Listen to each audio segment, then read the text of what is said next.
Baik, Assalamualaikum warahmatullahi wabarakatuh. Pada pertemuan kali ini saya akan menjelaskan tentang materi flowchart atau kita sebut juga dengan diagram alir.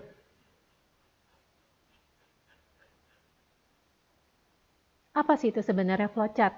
Ya, flowchart itu adalah menunjukkan diagram alir yang di dalamnya ada program atau prosedur sistem secara logika. Jadi bisa dikatakan dia adalah salah satu alat yang digunakan untuk menggambarkan algoritma dari logika yang sudah Anda miliki, ya. Jadi kemarin kita sudah belajar waktu pertemuan yang pertama, di mana untuk merepresentasikan algoritma kita bisa menuliskannya dalam pseudocode atau kita sebut juga dengan bahasa sehari-hari. Anda tuliskan urutannya satu ngapain, kedua ngapain gitu ya. Dan cara kedua kita bisa mempergunakan flowchart ya. Jadi bisa kita katakan bahwa si flowchart ini adalah salah satu alat yang digunakan untuk menguraikan representasi dari logika kita yang kita sudah tulis di dalam algoritma ya.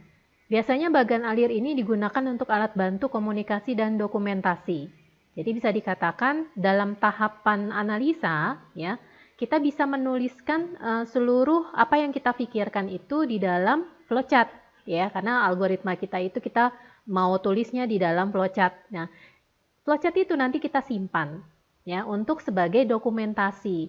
Lalu setelah kita sudah bikin programnya gitu ya, untuk melihat lagi misalkan terjadi modifikasi terhadap program kita, terus kita lupa awalnya itu sebenarnya seperti apa sih, maka kita bisa lihat logika dari program kita di flowchart. Ya, jadi bisa dikatakan flowchart ini sebagai salah satu alat untuk dokumentasi. Ya. Pada waktu menggambar bagan alir, ada aturan yang harus kita ikuti. Pertama, bagan alir sebaiknya digambar dari atas ke bawah, ya, lalu dari kiri ke kanan.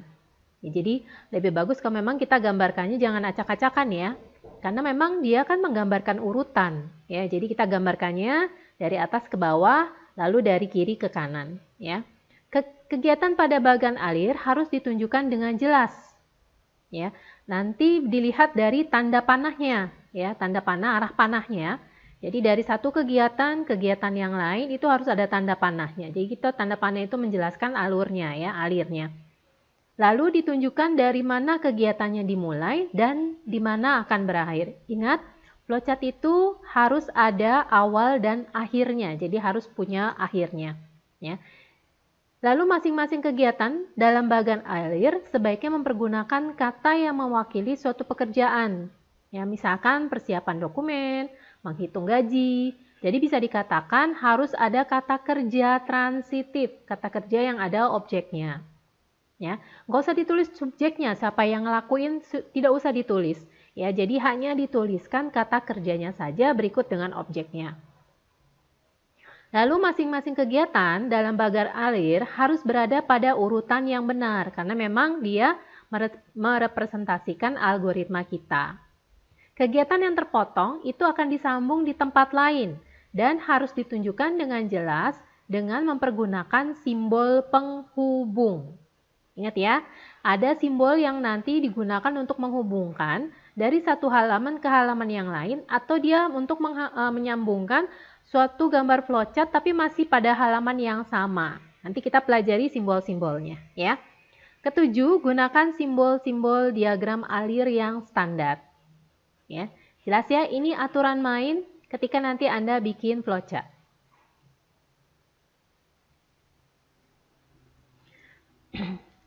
Sekarang saya mau memperkenalkan dulu berbagai macam flowchart supaya Anda bisa tahu ya, walaupun kita tidak mendalaminya secara detail, tapi Anda tahu ada jenis flowchart. Jadi kalau nanti Anda browsing, ketemu flowchart yang nanti modelnya seperti alir sistem atau alir dokumen, Anda tidak heran lagi. Kok ini tidak diajarkan oleh dosen saya? Karena memang yang kita fokuskan di mata kuliah logika algoritma ini adalah program alir atau bagan alir program ya, flowchart untuk program ya, sama flowchart untuk sistem. Jadi untuk yang flowchart lainnya kita tidak pelajari secara mendetail, Anda cukup mengetahui. Baik ya, saya perkenalkan ada 5 macam flowchart ya. Pertama ada bagan alir sistem atau kita sebutnya sistem flowchart. Kedua ada alir dokumen flowchart, dan ada yang ketiga bagan alir skematik atau skematik flowchart, bagan alir program atau program flowchart, dan bagan alir proses atau proses flowchart. Di sini saya hanya memperkenalkan kulitnya saja supaya Anda mengetahui perbedaan antara bagan-bagan alir yang dari 5 bagan alir ini ya. Oke, masuk kita ke sistem flowchart. Merupakan bagan yang menunjukkan arus pekerjaan secara keseluruhan dari sistem. Misalkan Anda ngomongin tentang sistem penjualan, maka Anda tuh bikinnya mulai dari ketika Anda, jadi gini loh, kalau flowchart itu biasanya kan menggambarkan tentang sistem ya, sistem informasinya. Jadi bukan nanti pekerjaan orang itu nanti ada di dalam lambang gitu ya, tidak ya. Tapi kita jelaskan alirnya. Jadi misalkan setelah dokumen fakturnya itu dibuat gitu ya, lalu fakturnya itu dicetak, fakturnya kemudian dibuat rangkap, fakturnya dibikin laporan, dan seterusnya. Jadi aliran dari sistem yang sedang kita analisa. Oke ya, jadi yang kita jelaskan adalah arus pekerjaan dari sistem, bukan logikanya ya. Jadi secara mendetail logikanya belum dijelaskan di alir sistem ya. Bagan ini juga menjelaskan urutan dari prosedur yang ada di dalam sistem. Lalu bagan alir sistem menunjukkan apa yang dikerjakan di dalam sistem ya. Jadi ini bukan yang nanti Anda pelajari di mata kuliah logika dan algoritma ini. Cuma nanti memang dipergunakan ketika nanti Anda menggambarkan di semester 6 ya, ketika Anda nanti menjelaskan sistem Anda cara kerjanya seperti apa ya. Oke ya. Bentuknya seperti ini. Jadi di sini ada bentuknya seperti drum ya, kalau kita bilang drum ya. Bentar. Di sini ada file induk piutang. Jadi simbol-simbol itu dipergunakannya sesuai dengan fungsi dari yang ada kalimatnya di situ ya. File induk piutang. Jadi drum itu digunakan untuk storage atau menyimpan data ya. Nah, di sini ada file induk langganan juga dan digunakan untuk membuat laporan piutang. Ya. Lalu ketika dia membuat laporan piutang, maka laporan piutangnya dicetak. Jadi itu ada lambang cetak di situ. Oke ya. Jadi bisa dikatakan ini cuman arus dari si sistemnya atau prosedur dari sistemnya, ya. Ada lagi dokumen flowchart, ya. Disebut juga bagan alir formulir atau paperwork flowchart. Merupakan bagan alir yang menunjukkan arus dari laporan dan formulir. Ingat, arus dari laporan dan formulir, termasuk tembusan-tembusannya. Ribet banget ya, itu ya kelihatannya ya. Iya, karena dia ada tembusannya. Sebentar saya perjelas.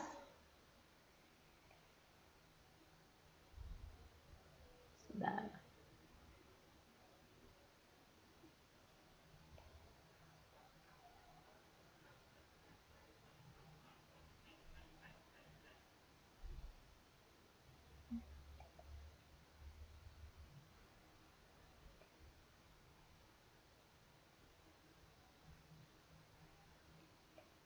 Saya perjelas dulu gambarnya supaya Anda nanti bisa melihat, mengetahui di sini.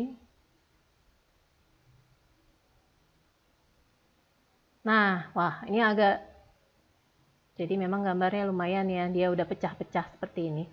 Nah, kalau kita lihat di sini, ini yang bentuknya kolom-kolom ini adalah bagian-bagian yang terkait dengan sistem yang sedang kita jelaskan atau kita analisa, ya. Lalu ada bentuknya kayak begini nih ya. Nih. Ini adalah suatu dokumen yang memiliki banyak tembusan. Ada tembusan 1, 2, 3 dan seterusnya dikasih nomor ya. Jadi ketika nanti dia mengalir nih dokumennya, formulir gitu ya, dari satu bagian ke bagian yang lain, lalu di bagian yang lain itu ada cetakannya atau ada tembusannya ya. Maka setiap tembusan ini harus dijelaskan satu persatu, itu mengalirnya ke bagian yang mana saja gitu. Ya, jadi bisa dikatakan dia menjelaskan secara detail sekali ya sampai tembusan-tembusannya untuk formulir yang digunakan dari suatu sistem. Ya, seperti itu. Jelas ya di sini ya. Itu yang disebut dengan dokumen flowchart. Lanjut, kita masuk ke schematic flowchart. Bagan alir yang mirip dengan bagan alir sistem. Ya, itu menggambarkan prosedur di dalam sistem atau jalannya sebuah sistem. Perbedaannya dengan bagan alir sistem, bagan ini menggunakan gambar komputer dan peralatan lain yang digunakan. Maksud penggunaan gambar ini untuk memudahkan komunikasi dengan orang yang kurang paham dengan simbol diagram flowchart ini, ya, atau bagan alir ini. Jadi kita lihat di sini pakai skematik, ya, pembacaan web server untuk struktur pembacaan web server. Di mana di sini ada klien yang gambarnya adalah komputer, ya. Lalu di sini web server pusatnya. Jadi bisa dikatakan klien itu workstation nanti yang mempergunakan data-data yang ada di dalam web server, ya. Lalu di sini ada HTML format, itu ada hubungannya dengan internet yang nanti dipergunakan untuk menyalurkan data, ya, atau mengirimkan data. Di sini banyak sekali data-datanya, ada yang pakai doc, ada, lalu di sini nanti diterjemahkan dalam PHP engine-nya, ya. Nah, ini masuk ke HTML format yang berupa internet, ya. Jadi bisa dikatakan ini gambaran secara skematik, ya, artinya dia hubungan satu gambar dengan gambar yang lainnya itu menjelaskan urutan dari prosedur sistemnya, ya. Makanya dia mempergunakan lambang-lambang yang gampang dikenali orang, ya. Kalau kita yang tadi kan sistem kan kita pakai lambang lambang flowchart standar gitu, ya. Ada yang bentuknya output, ya bentuknya kayak begini, bentuknya drum itu untuk storage gitu, ya. Tapi kalau ini langsung gambar fisiknya gitu, ya. Jadi kalau dia klien, ya bentuknya kliennya adalah workstation seperti ini. Contohnya adalah komputer, ya. Terus web server juga bentuknya komputer, ya. Lalu untuk yang HTML doc ini masuk semua ke internet, makanya dia ada gambar globe atau bola dunia seperti ini, ya. Jadi seperti itu untuk yang skematik flowchart, ya. Selanjutnya ada program flowchart. Nah, program flowchart ini yang nanti Anda pelajari. Oke, ya. Merupakan bagan yang menjelaskan secara rinci langkah-langkah dari proses program. Terbagi jadi dua, bagan alir logika yang digunakan untuk menggambarkan tiap langkah di dalam program komputer secara logika. Jadi logikanya semua digambarkan. Ada yang kedua, bagan alir program komputer terinci. Bisa dikatakan dia rincian dari bagan alir logika. Jadi lebih rincikan lagi, gitu ya. Nanti Anda lihat nanti perbedaannya antara bagan alir logika dengan bagan alir program komputer rinci, ya. Digunakan untuk menggambarkan instruksi program komputer secara terinci. Nah, ini contohnya. Ini untuk bagan alir logika program. Diberi nilai awal, total, baca data, hitung. Jadi dia memang mempergunakan semuanya, ya, pakai bahasa yang mudah dimengerti. Karena memang ini kan nggak diproses, ya.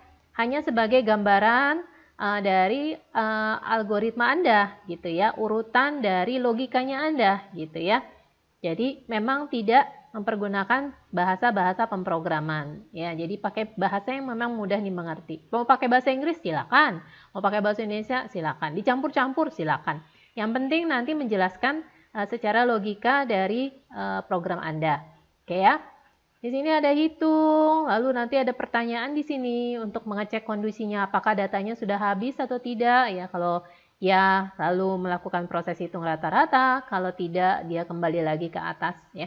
Ini untuk alir logika programnya. Nah, yang lebih terinci lagi itu adalah alir komputer terinci. Nanti tadi kan kita lihat di sini, ya, beri nilai awal total. Nah, di sini dia memberikan udah pakai angka di sini. Ya, jadi kalau di sini masih berupa kata-kata, tapi kalau di sini sudah diberikan angka awalnya, ya. Lalu baca data. Nah, di sini dikasih tahu yang dipergunakan itu variabel apa untuk menampung data yang nanti diinput oleh user. Ya, kalau di sini dikatakan dia nanti ditampung di variabel n. Ya. Lalu di sini ada gambar untuk sambungan ya. Jadi nanti saya jelaskan begitu banyak simbol-simbol yang dipergunakan di dalam flowchart ya. Nah, ini seperti ini memang digunakan untuk sambungan ya.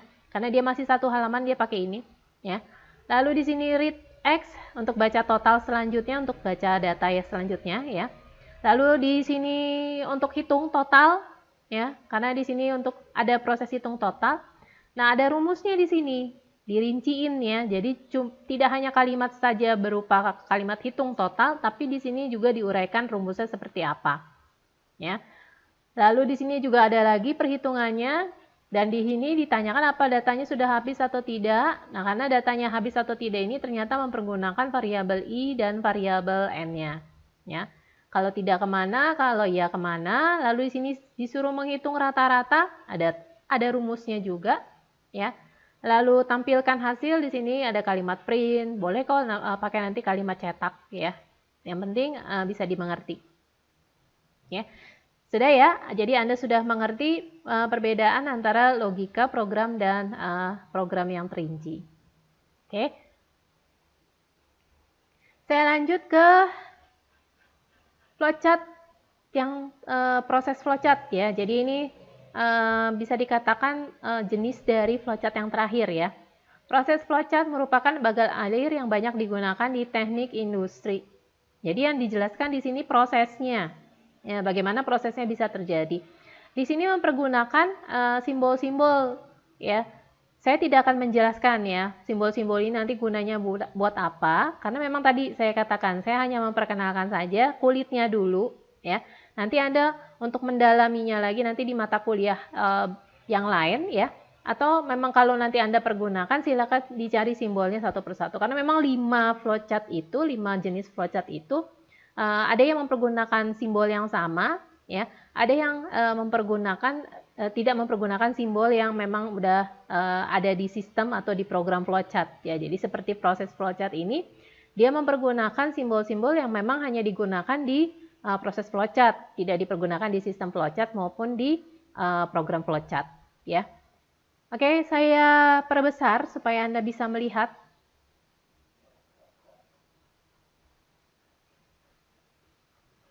Jadi kita lihat di sini untuk bagian-bagian yang nanti terkait dengan sistem yang Anda mau jelaskan, ini ada di bagian keterangan ya.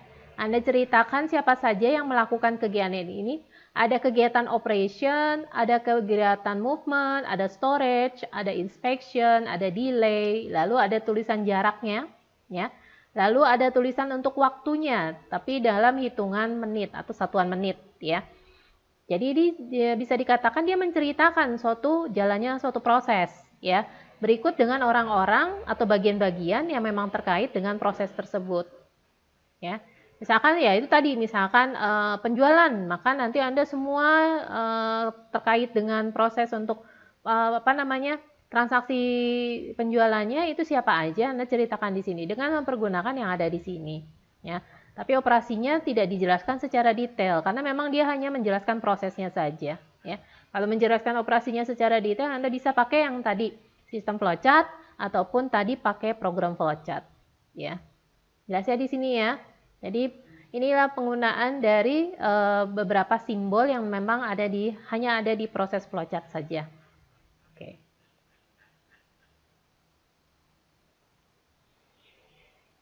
Oke, seperti itu 5 jenis dari flowchart. Kalau nanti ada yang mau ditanyakan, silakan ditanyakan di WhatsApp grup ya. Baik, saya lanjutkan dengan simbol-simbol yang ada di program flowchart.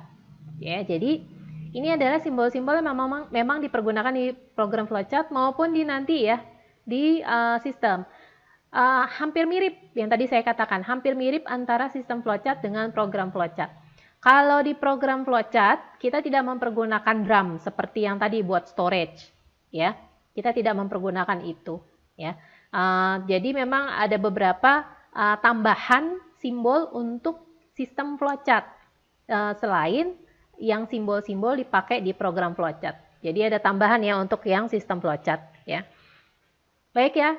Kita lihat dulu simbol proses. Bentuknya kotak. seperti ini, bukan bujur sangkar ya, segi 4. Ini adalah satu atau beberapa himpunan penugasan yang akan dilaksanakan secara berurutan. Jadi Anda bisa masuk ke dalam sini. Ingat ya tadi, kalau kita memberikan nama ke dalam suatu simbol, pergunakan kata kerja transitif. Tadi menghitung gaji misalkan ya. Kalau program flowchart Anda mau dia bentuknya adalah yang terinci, berarti gaji itu cara menghitungnya seperti apa? Ada variabel apa yang direaksikan untuk untuk menghitung gaji? Ya. Jadi ini adalah simbol prosesnya. Ingat ini simbol proses ya. Satu proses, satu simbol. Jadi Anda tidak menyatukan semua. Jadi ini ya. Misalnya nanti ada perhitungan A sama dengan B tambah C, misalkan gitu ya. Terus habis itu urutannya setelah itu misalkan ada perkalian C sama dengan B kali A gitu. Jangan dijadikan satu lambang proses. Anda satu aksi, satu lambang proses.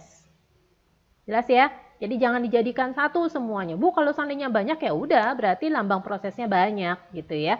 Jadi memang kalau gambar itu jangan pernah bosan gitu ya.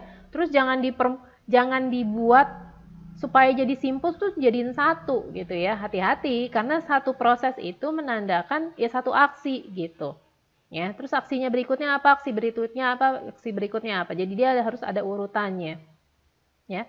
Jelas ya di sini ya. Jadi hati-hati ketika nanti Anda menggambarkan gambar proses, lambang proses atau simbol proses ini, jangan menyatukan seluruh rumusnya di dalam satu simbol proses. Ya, karena bisa jadi nanti simbol proses itu harus diulang, artinya harus ada pengulangan kegiatan lagi, tapi nggak seluruh kegiatan yang ada di dalam si simbol proses itu dilakukan. Kalau Anda jadiin satu semua gitu, mungkin cuma rumus yang A tambah B doang gitu ya, tapi karena Anda jadikan satu semua rumusnya dalam simbol proses, gitu, ya susah pecahinya. Makanya lebih bagus kalau nanti Anda gambarkan setiap rumusnya itu satu simbol proses, gitu. Ya, jelas ya? Oke. Ada simbol input output. Jadi simbolnya mirip ya. Simbolnya sama, bukan mirip tapi sama ya. Bentuknya adalah jajaran genjang ini ya. Data yang akan dibaca atau dimasukkan ke dalam memori komputer dari satu alat input. Ya. Jadi dia bentuknya adalah jajaran genjang seperti ini. Itu data yang akan dibaca atau dimasukkan ke dalam memori komputer. Jadi data yang mau diinput sama data yang dibaca dari memori gitu ya. Semua bentuknya adalah lambang jajaran genjang itu atau lambang IO gitu ya. Seperti tadi read itu adalah mengambil atau menginput data yang nanti dimasukkan oleh user ya. Terminal bentuknya elips, bukan bulat. Hati-hati, bukan bulat. Ya, seperti halnya tadi kotak panjang ini persegi 4 ya. Ini persegi 4 bukan bujur sangkar. Ya, ini jajaran genjang yang bentuknya bukan luas tapi panjang sama lebarnya itu panjangnya beda gitu ya. Panjang sama lebarnya itu bukan satuannya tapi dia ukurannya beda gitu ya. Jadi jangan sampai nanti bentuknya adalah bujur sangkar juga gitu ya. Terminal bentuknya elips, bukan bulat. Ya, jadi memang ada ya simbolnya. Bu, nggak ada Bu simbolnya, ada ya. Jadi ada simbol flowchart, memang dia bentuknya elips dan dipergunakan untuk terminal.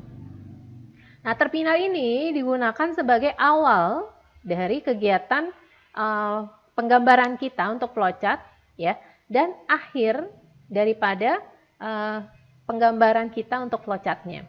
Jadi satu gambar flowchart itu hanya punya satu awal dan satu akhir.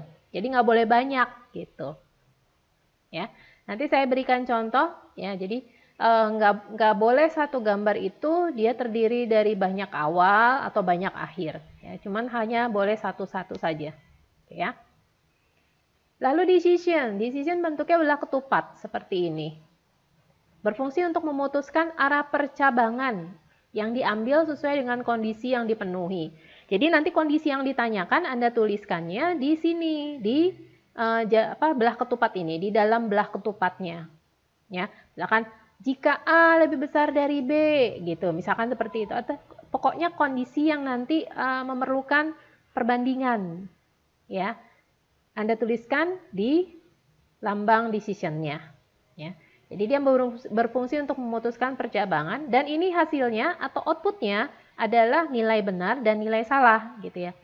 Jika A lebih besar dari B, apakah benar gitu ya? Ketika nanti ada angkanya, si A sama si B itu, apakah A benar itu lebih besar dari B? Kalau ya, itu nanti actionnya kemana atau prosesnya kemana. Kalau tidak, prosesnya kemana. Nah, itu yang disebut dengan kondisi yang nanti ditanyakan. Ya, nanti saya berikan contoh. Lalu simbol berikutnya adalah subroutine. Ini menjalankan proses suatu bagian atau prosedur. Bisa dikatakan ini digunakan untuk memanggil atau call, ya, call subprogram. Jadi bisa jadi ada program kecil di dalam program besar gitu, ya, atau ada prosedur atau function di dalam suatu program besar atau program yang komplit. Nah, untuk memanggil function, prosedur, subprogram, itu kita mempergunakan yang namanya subroutine. Ya, jelasnya di sini nanti tinggal Anda berikan nama programnya gitu. Ya, misalkan program menghitung atau prosedur menghitung gaji. Anda mau pisah-pisahkan gitu ya. Menghitung gaji, prosedur menghitung gaji. Maka nanti ada program kecil yang digunakan hanya untuk menghitung gaji saja gitu. Ya. Nanti Anda pelajari di mata kuliah berikutnya, tapi saya memberikan gambaran dulu bahwa satu program yang baik memang harusnya dipecah-pecah. Jadi kita bikin program itu nggak satu semua Anda tulis dalam satu source code gitu ya. Tapi harus dipecah dalam beberapa program atau kita sebutnya dengan modul gitu. Nah, program besarnya atau program utamanya itu hanya memanggil modul-modul yang terkait dengan program kita gitu. Jadi nanti tidak ada gangguan kalau modul ini mau diperbaiki, dimodif, mau direvisi gitu ya. Tidak akan mengganggu program utamanya. Itu memang nanti yang Anda pelajari untuk semester berikutnya ya. Jadi supaya Anda punya gambaran dalam suatu program itu memang lebih bagus kalau kita bikinnya dipecah-pecah. Jadi tidak jadi satu semua. Makanya di sini ada gambar atau simbol subroutine. Nah, subroutine ini digunakan untuk memanggil program-program subprogramnya atau prosedur-prosedur yang terkait dengan program utama kita. Gitu. Jelas ya di sini ya kegunaan dari simbol subroutine. Ya. Ada lagi preparation. Bentuknya segi 6. Ya kan ya 1 2 3 4 5 6. Segi 6.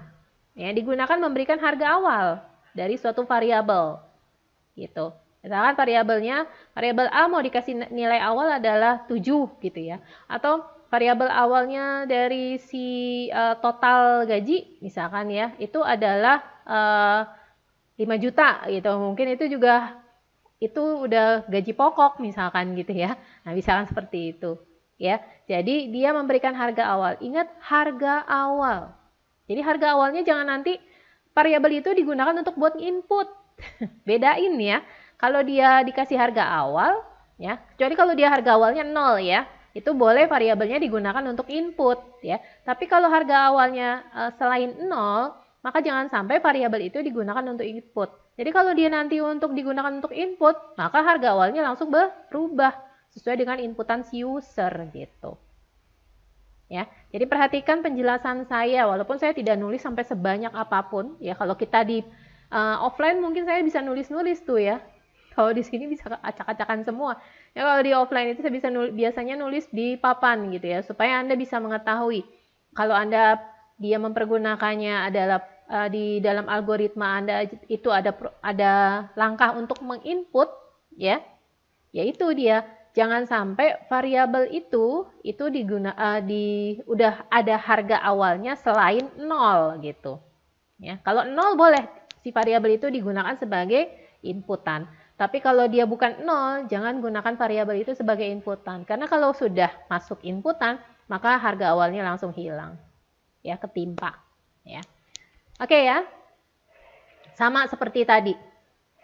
Harga awal ini kalau seandainya dia semuanya 0, Anda boleh jadikan 1 semua variabel yang 0 itu. Ya. Tapi kalau nanti misalkan, Bu, ada yang 0, ada yang enggak. Terus nanti saya mau balik lagi ke harga yang si A ini, Bu. Harga awalnya dia misalkan 5 gitu ya. Maka lebih bagus kalau satu variabel, satu simbol preparation gitu. Makanya perlu sebelum Anda mulai untuk menggambar seperti ini gitu ya, Anda harus pikirkan dulu gitu ya. Oh, nanti variabel ini digunakan untuk variabel ini nanti akan ada perulangan nanti pakai angka yang awalnya gitu ya. Berarti jangan sampai dijadikan satu semua gitu. Semua variabel jadiin satu dalam satu simbol ini gitu.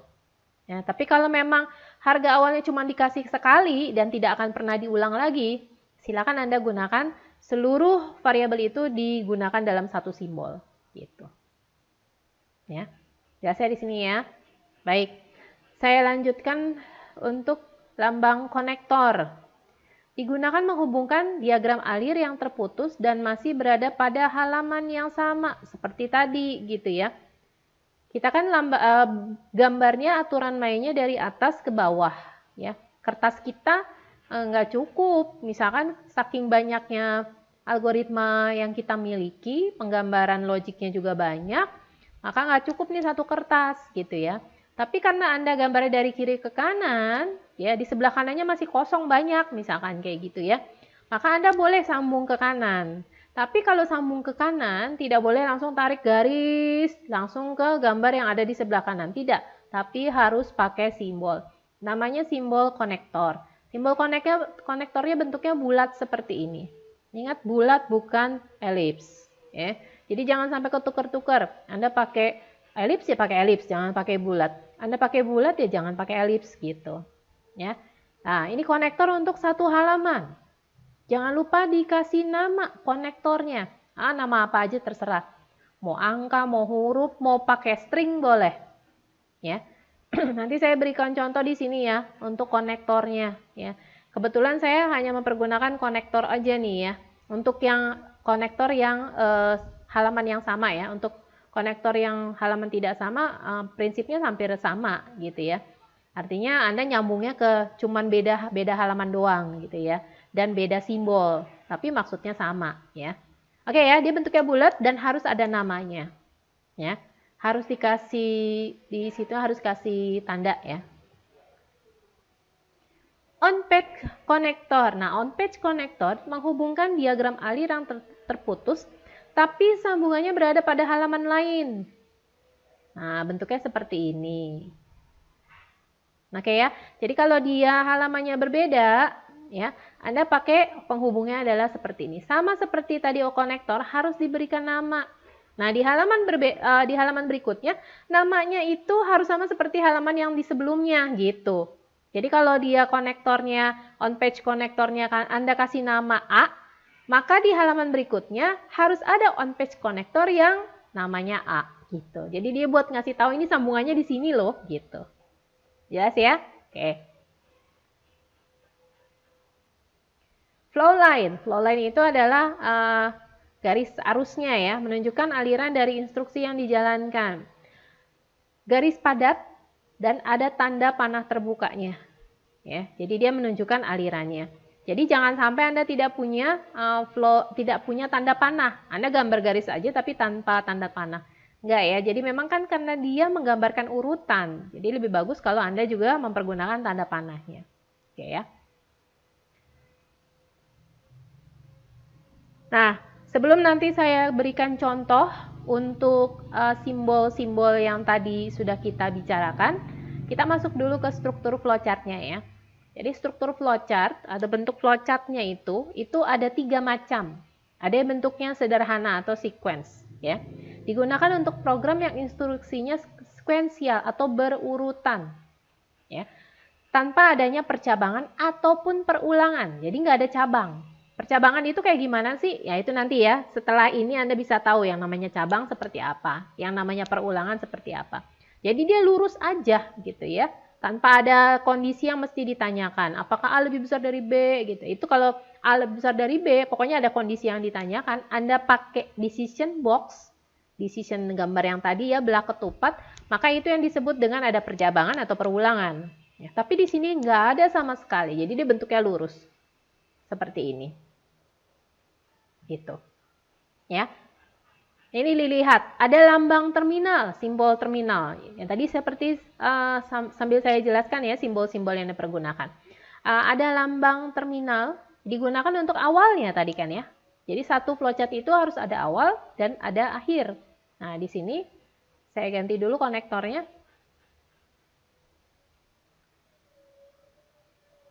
Pointernya saya ganti pakai pen. Nah, di sini ada untuk mulai ya. Kita beri namanya boleh kok bebas ya, mau mulai, start gitu ya, atau pokoknya diberikan nama sesuai dengan fungsinya ya, karena dia baru mau mulai ya mulai, atau mau start ya silakan ya. Lalu di sini lihat tanda panahnya ya, tanda panahnya tanda panah terbuka ya, lebih bagus. Lalu ada input alas. Nah, di sini alas ini adalah sebuah variabel, ya. Lihat lambangnya, lambang, ya jajaran genjang ini, ya, digunakan untuk input. Jadi apapun nanti di sini, berarti di sini nggak ada preparation, ya. Karena kalau alas ini dikasih nilai, misalkan selain 0 ya tadi saya bilang ya. Kalau dia kasih 0 boleh kok, ya. Kalau dia 0, Anda boleh pergunakan preparation. Ya, karena memang 0 itu memang nggak bakalan dipakai, hanya memberikan nilai awal saja. Tapi kalau dia selain 0, lebih baik Anda tidak mempergunakan lambang Anda harus hanya mempergunakan lambang ini saja, preparation, tapi tidak ada bisa lambang input. Jadi kalau ada input, ada preparation, terus si preparationnya ini ternyata variabelnya itu selain 0, misalkan 5, maka ketika di input, maka harga 5-nya nanti nanti dia ke tindih gitu ya. Dilihat ya, perhatikan, pokoknya perhatikan setiap variabel yang nanti memang untuk digunakan input, lebih baik Anda kasih nilai awalnya adalah 0 gitu. Kalau selain 0 gitu ya jangan gitu. Oke ya. Lihat di sini ada variabel alas, nanti digunakan untuk menampung semua angka yang dimasukkan oleh si user ya. Lalu nanti habis itu dia urutannya memasukkan memasukkan variabel tinggi. Bu, kita bisa tahu dari mana sih bahwa urutannya habis ini masukin alas sama masukin tinggi? Ya nanti kamu kasih notifikasi gitu. Di layarnya kasih notifikasi bahwa yang di input ini itu adalah alas. Yang di input setelahnya adalah tinggi gitu. Ya, harus ada notifikasi ya. Jadi jangan cuma input A, misalkan Anda di layar cuma tulisannya input A gitu. Itu apa sih? Orang juga akan bertanya-tanya, ini buat apa sih A gitu ya? Variabel apaan A gitu ya? Jadi memang harus ada tulisannya input alas. Nah, semua yang Anda masukkan nanti masukin ke variabel alas. Bu, kalau seandainya variabel alasnya saya ganti A, tapi di notifikasinya ada tulisan alas, iya boleh gitu. Yang namanya notifikasi ngasih tahu doang bahwa nanti yang nanti di input itu adalah angkanya dipergunakan untuk variabel alas gitu misalkan ya. Oke. Ini input tinggi. Lalu setelah itu ada proses ya. Jadi semua proses ada rumus-rumus ini proses. Ada pergunakan di sini ya. Nih saya coba perhatikan. Ada luas ya. Luas. Ini kan luas Anda bisa kasih nilai awalnya adalah 0 ya. Boleh nanti di sini kasih nilai awal 0. Karena nanti memang akan ditimpa gitu ya nilai 0-nya ya. Alas kali tinggi dibagi 2. Lihat kemarin kita sudah belajar tentang tentang tingkatan operator ya. Dimana pembagian itu kan lebih tinggi ya. Pembagian sama perkalian sama ya. Pembagian sama perkalian itu sama ya tingkatannya. Ya, jadi Anda boleh nih, Bu kalau nggak dikasih karena dia tingkatannya sama nih. Ya, perkalian sama pembagian boleh karena nanti yang dilakukan adalah yang di depan dulu gitu, yaitu si perkalian, baru nanti dia dibagi gitu. Ya. Kalau saya kasih kayak begini, kurung, ya berarti Anda lakukan ini dulu. Jadi nggak ngaruh ya, karena memang dia tingkatannya sama. Kecuali kalau dia tingkatannya beda operatornya, ya. Yang satu penjumlahan, yang satu perkalian, ya. Yang satu penjumlahan di depan misalkan, perkaliannya di belakang, ya. Maka nanti kalau seandainya Anda tidak berikan tanda kurung, berarti nanti yang dilakukan adalah perkalian terlebih dahulu, gitu. Baru dia bisa melakukan penjumlahan, gitu. Ya, tapi kalau di penjumlahannya Anda berikan tanda kurung, ya, prosesnya diberikan Anda tanda kurung, maka nanti yang di dalam tanda kurung dulu dilakukan, walaupun dia tingkatan operatornya lebih rendah daripada yang operator yang ada di belakangnya, gitu. Jelas ya di sini ya? Udah saya jelaskan kemarin, jadi memang harus Anda ulang-ulang terus tuh penjelasan saya supaya Anda paham ya. Kalau masih belum paham, kemarin kan saya bilang ya, kalau belum paham silakan tanyakan di WhatsApp grup ya. Oke ya, kita lanjutkan. Di sini ada proses untuk menghitung luas ya. Lalu habis itu tampilkan luas, yaitu print. Ya, di print nih luasnya. Maka dia juga pakai lambang jajaran genjang seperti ini. Setelah itu udah selesai deh, gitu. Ya, jadi bisa dikatakan ini flowchart sederhana, cuma satu kali jalan gitu. Jadi dia nggak ngulang. Kalau dia ngulang lagi ke atas, suruh input lagi gitu ya, berarti dia adalah struktur perulangan gitu. Ya, tapi pun itu perulangannya harus ada kondisinya. Kenapa mesti diulang gitu ya? Kok tiba-tiba ngulang gitu ya? Jadi kalau dia tiba-tiba ngulang aja nanti malah ngulang terus gitu ya. Memang harus ada kondisi yang ditanyakan. Kenapa terjadi perulangan kegiatan? Ya, nanti dijelaskan di struktur percabangan dan perulangan ya. Oke ya, jadi jelas ya untuk yang sekuensial, dia bentuknya sederhana tanpa adanya decision box atau decision, lambang decision ya. Jadi dia memang lurus aja hanya satu kali proses ya. Oke, kita masuk ke struktur percabangan atau kita sebutnya struktur branching. Banyak mengandung alih kontrol berupa percabangan dan terjadi apabila dihadapkan pada suatu kondisi dengan dua pilihan, yaitu benar atau salah. Contoh adalah ini yang tadi. Ya. Read nama, usia, tes. Nah, sebenarnya paling bagus kalau Anda jangan jadikan satu. Ya. Lebih bagus, ini saya ngambilnya dari blog orang, cuman saya agak kurang teliti ya. Di sini harusnya untuk yang read, lebih bagus kalau Anda satu-satu ya. Read nama, satu simbol jajaran genjang, read usia, satu simbol jajaran genjang, read tes, satu simbol jajaran genjang. Ya, jadi sebaiknya dia jadi satu-satu saja. Ya. Terus di sini ada kondisi yang ditanyakan. Jika usianya lebih kecil dari 30 tahun dan tesnya lebih besar sama dengan 70, ya, ini ada logika, ada operator logika N di sini, ya. Lihat, direaksikan dulu ya. Jadi jangan langsung pilih atau Anda pusing. Pilihannya apa ya? Yes apa no? Enggak ya. Semua ini tergantung dari isian dari siritnya ini ya. Jadi apapun nanti yang dimasukkan user itu akan mempengaruhi jawaban dari kondisi ini gitu. Ya, karena memang tidak diberikan harga awal kan di sini ya. Ya, jadi tidak diberikan harga awalnya itu berasal dari si usernya gitu. Ya, jadi dia bentuknya read seperti ini, maka semua angkanya itu tergantung dari apapun yang diinput oleh si usernya. Ya, ketika dia sudah memasukkan angka untuk si nama, untuk si nama nanti ada nilainya, angka untuk usia dan tes juga ada angkanya, maka langsung ditanyakan kondisinya. Jika usianya lebih dari 30, ya, jadi memang tergantung nanti dari isiannya si user. Dan tesnya itu lebih besar dari 70, nih, tergantung dari isian dari si usernya untuk variabel tesnya. Ya.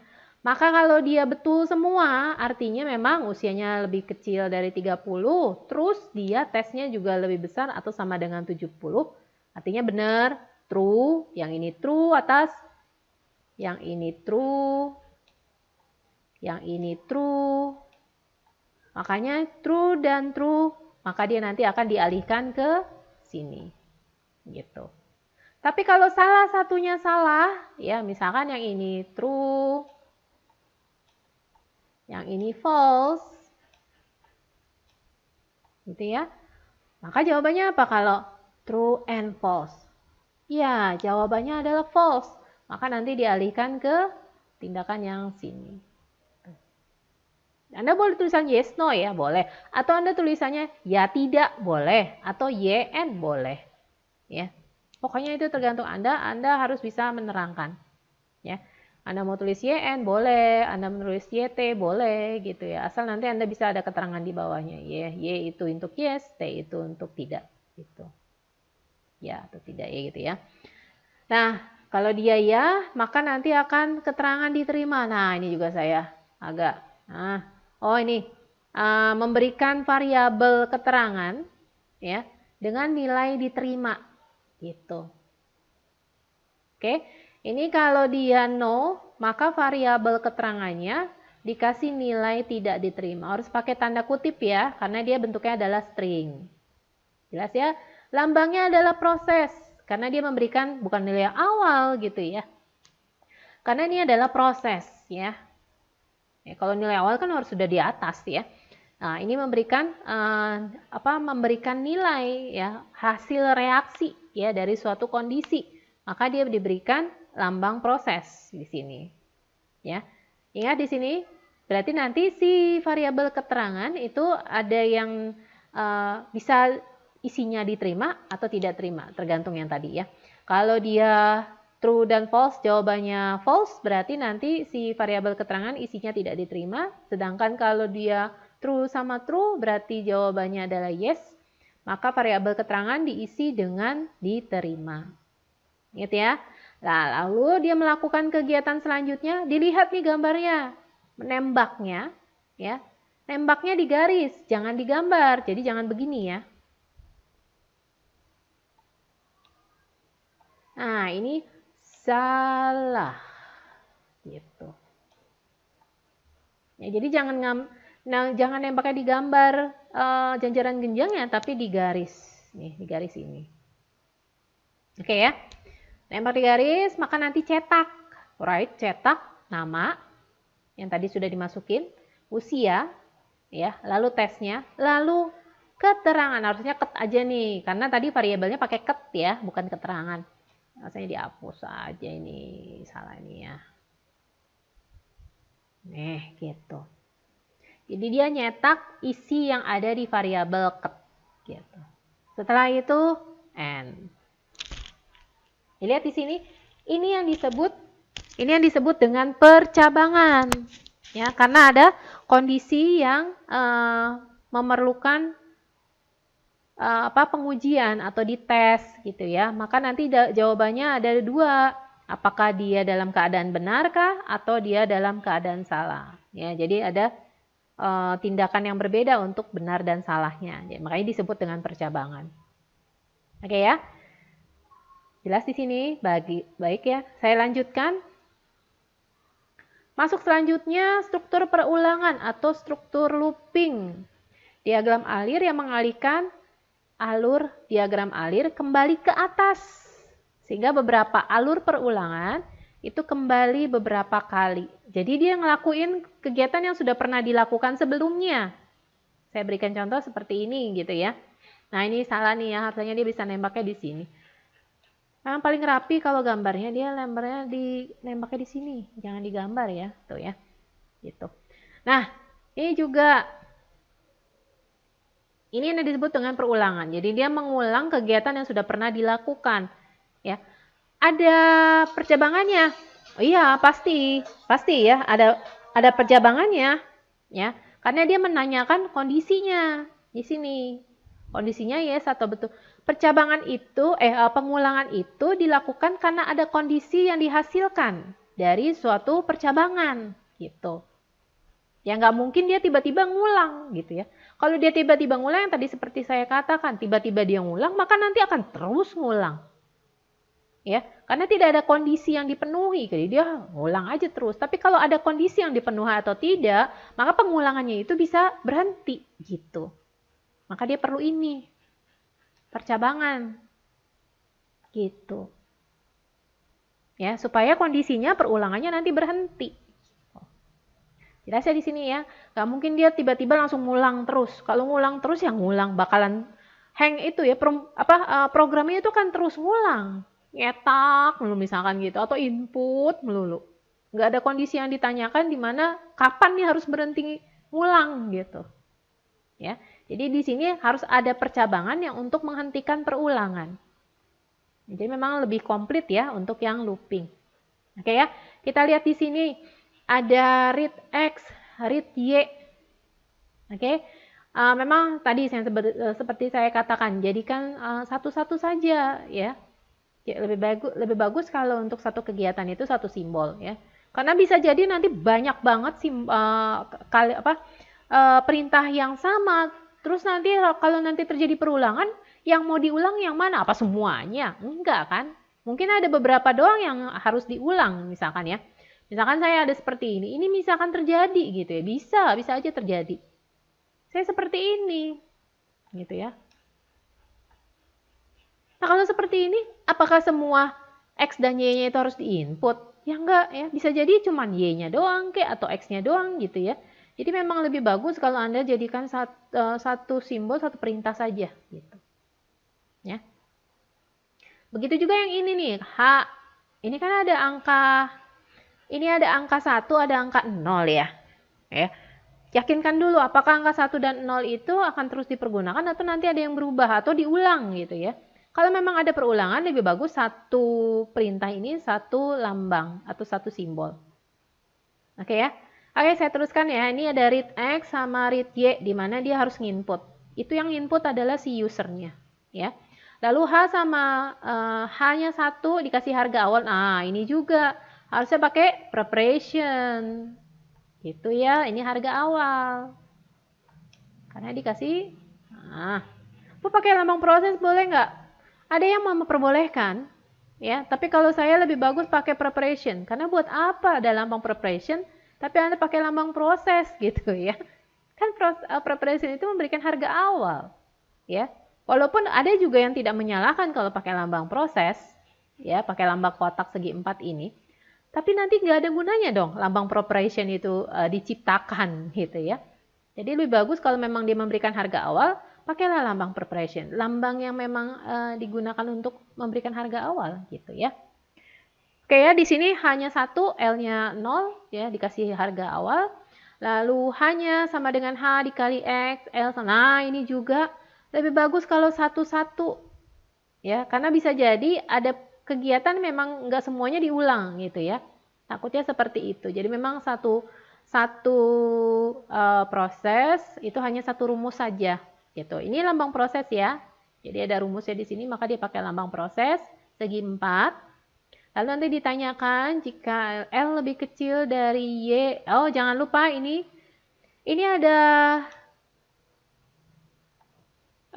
kodenya. Kalau yes kemana? Nah, ini no-nya nggak ada. Nah, Anda kasih harus ada tandanya ya.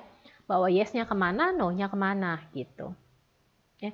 Jadi memang kalau saya meriksa flowchart itu harus lengkap. Dan orang yang baca juga harus lengkap. Ya, jadi jangan sampai Anda tidak pakai kode yes and no atau true false-nya. Ya, yang ngerti logiknya kan Anda. Ya, yang baca itu hanya mengikuti apa yang Anda gambarkan di logiknya Anda gitu. Jadi jangan pikir orang yang baca itu ngerti maksudnya Anda. Jadi lebih bagus Anda perjelas lagi dengan simbol-simbol dan kode-kodenya. Kalau nanti di sini ada decision ya yes-nya kemana, kalau true kemana, kalau false kemana, harus ada kodenya gitu. Ya, jadi kasih tanda. Jelas ya di sini ya. Ingat, yang baca itu hanya mengikuti logiknya Anda. Algoritmanya Anda. Ya. Jadi dia belum tentu tahu apa sih maunya Anda gitu. Ya. Benar nggak sih logiknya Anda gitu ya. Kan dia biasanya suka ngetes juga ya. Oh, ini logiknya benar apa enggak ya? Kalau Anda tidak bikinkan kode seperti ini maupun ini ya, orang berpikirannya liar gitu ya. Ah, ini kali ke sini yes-nya, ini yes-nya ke bawah kali, no-nya yang ke atas gitu ya. Nah, kan itu jadi salah ya. Anda tidak bisa menyalahkan orang lain berpikiran seperti itu karena Anda tidak menjelaskannya secara detail ya. Jelaskan secara detail kodenya kemana nih antara yang jawabannya true sama jawabannya false ya. Ini tolong diperhatikan sekali lagi kalau nanti Anda bikin flowchart ya. Nggak usah ribet atau protes, ribet banget sih, memang ribet kok gitu ya. Karena kan ini logikanya Anda. Orang itu hanya membaca gitu. Ya. Nggak ada yang belum tentu ada yang tahu logikanya Anda, urutannya kayak gimana gitu ya. Jadi memang harus Anda jelaskan secara baik, secara detail. Oke ya. Ketika dia sudah proses di sini ditanyakan, maka kalau jawabannya nanti jika L-nya itu lebih kecil dari Y, ya, di sini maka dia nanti akan, kalau jawabannya true maka dia akan berulang masuk ke proses ini lagi, ya. Tapi kalau dia salah, dia akan print. Nah, lihat lambangnya atau simbolnya adalah simbol IO. Nah, ini yang disebut dengan perulangan atau looping. Ya, jadi jelas ya di sini ya bahwa ada 3 struktur dari flowchart. Yang satu sederhana, yang sederhana itu tanpa yang namanya percabangan, ya, maupun dia tidak ada perulangan atau looping. Ya, tapi kalau percabangan, ya, itu berarti tidak ada looping. Tapi kalau looping itu ada percabangan. Karena untuk mengulang sesuatu itu perlu kondisi yang dites atau diuji, gitu ya. Ya, tesnya atau ujiannya itu ada di lambang decision ini, gitu. Ya, lambang percabangan ini. Jelas ya di sini ya. Oke, baik, saya lanjutkan dengan contoh kasus. Oke, di sini sudah mulai masuk algoritma. Ini algoritmanya masih sederhana ya. Langkah pertama, masukkan bilangan pertama. Langkah kedua, masukkan bilangan kedua. Langkah ketiga, masukkan bilangan ketiga. Jadi Anda lakukannya berurut. Ya. Langkah keempat, jika B lebih besar dari B1 lebih besar dari B2. Jadi bilangan pertama itu nanti disimpan di variabel B1. Bilangan kedua itu masuk ke variabel B2. Bilangan ketiga itu masuk ke variabel B3. Jelas ya di sini ya. Jadi jika B1 lebih besar dari B2 dan B1 lebih besar dari B3, maka cetak bilangan pertama adalah bilangan terakhir, bilangan terbesar. Lalu bagaimana Bu kalau tidak? Nanti Anda bisa langsung gambarkan ya di flowchartnya ya. Oke, kita lihat yang jika B-nya lebih besar, B2-nya lebih besar dari B1. Jika B2-nya lebih besar dari B1 dan B2-nya lebih besar dari B3, maka cetak bilangan kedua adalah bilangan terbesar. Gitu. Nah, selain itu, ya, maka nanti Anda cetak bilangan ketiga adalah bilangan terbesar. Ya, sini urutannya ya. Oke, sekarang kita masuk ke flowchartnya. Nah, itu dia. Nanti kita bolak-balik lah ya. Nah, ini mulai saya kasih namanya untuk yang terminalnya, saya kasih nama mulai. Ya. Lalu urutan selanjutnya itu adalah input bilangan pertama. Nih. Ya. Masukkan bilangan pertama. Oke. Saya masukkan ke input B1. Masukkan bilangan kedua. Ya kan ya? Input B2, lihat simbol-simbolnya. Lalu masukkan bilangan ketiga, input B3. Lalu ada pertanyaan setelahnya. Jika B1 lebih besar dari B2 dan B1 lebih besar dari B3, maka kalau iya gitu ya, maka cetak bilangan pertama adalah bilangan terbesar. Kita lihat di sini masuk ke simbol decision box. Decision ini, B1 lebih besar dari B2 and B1 lebih besar dari B3. Lihat kalau yes, nih saya kasih yes ya. Nih, untuk true-nya saya berikan inisial yes ya. Maka cetak bilangan pertama adalah bilangan terbesar. Lihat, lambangnya adalah lambang cetak. Ini. Kalau nggak dikasih kalimat cetak Bu, ya nggak apa-apa, orang kita udah tahu kok ini cetak gitu ya. Nah, kalau dia input, ya memang harus Anda kalimat input ya. Memang lebih bagus, terserah deh ya, kalau Anda nanti mau kasih tulisan cetak boleh ya, biar lebih jelas ya boleh. Oke ya, ini kalau yes, kalau no-nya gimana? Nah kalau no-nya, lihat, karena ini satu layarnya nggak cukup, ya, maka saya gambar di sebelah kanannya gitu ya. Saya gambar di sebelah kanan karena dia mau ke atas, ya saya mau gambarnya mulai dari atas ke bawah, kan aturan mainnya dari atas ke bawah ya. Saya kasih gambar konektor. Lambang ini konektor karena saya masih pada halaman yang sama. Sambungannya itu masih pada halaman yang sama. Oke, saya berikan lambang A. Ini ada lambang, ada bulat. Terus saya bulatnya itu saya berikan kode A. Maka nanti di sini sambungannya di sini A. Nyari gitu ya. Soalnya di sini saya juga punya B ya. Oke ya. A. Nah, setelah A baru ada pertanyaan selanjutnya kan ya. Jika B2 lebih besar dari B1 dan B2 lebih besar dari B3, maka cetak bilangan kedua adalah bilangan terbesar. Lihat di sini. B2 lebih besar dari B1 dan B2 lebih besar dari B3. Lihat, ada kondisi lagi yes dan true. Kalau yes, maka cetak bilangan kedua adalah bilangan terbesar. Ya, kalau no, berarti bilangan yang ini, kan? Kita cetak ini, cetak bilangan ketiga adalah bilangan terbesar. Nih. Oke, setelah yes-nya sudah melakukan kegiatan cetak, begitu juga dengan no-nya sudah melakukan kegiatan cetak, kemana lagi? Kan nggak ada lagi ya, selesai. Nah, selesai kan Anda harus masuk ke sini. Ya, nggak boleh tarik garis dari garis dari sini ke sini gitu ya. Atau dari sini. Wah, acak-acakan nanti gitu ya. Sini. Gak, jangan digituin. Pakailah simbol. Nah, simbolnya saya berikan ini adalah B. Nanti semua masuk ke B nih. Setelah dia selesai cetak ini, ke B. Begitu juga setelah cetak yang bilangan ketiga itulah bilangan terbesar, dia ke B. Nah, B-nya itu masuk ke mana? Masuk ke sini. Nah, lihat saya nembak garis. Sini yaitu setelah dia tembak sini ya dia melakukan selesai. Gitu. Oke, ada yang mau ditanyakan? Ya. Jadi nanti Anda bisa ulang-ulang ya untuk lebih memahaminya. Anda bisa ulang-ulang untuk belajarnya. Bagaimana cara Anda mempergunakan simbol-simbol yang tadi sudah diperlihatkan. Ya.